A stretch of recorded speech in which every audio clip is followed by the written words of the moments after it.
Like you guys can see for today, paint is done. Looks professionally after car get collision. So now you guys can see like really good. I'm trying to take it off. So you can crack the tape, take off.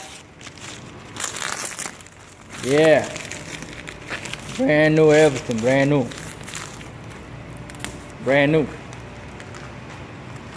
This is how I repair when the car get collision. They destroy the whole front. So then bring back for a life. No doubt it. This is Soupy, his job. And this is what I do. As you guys can see me. But today, that brand new car looks like brand new. No doubt, no problem. So every car you brought for me, I'll do like this, like original manufacturer. Good paint.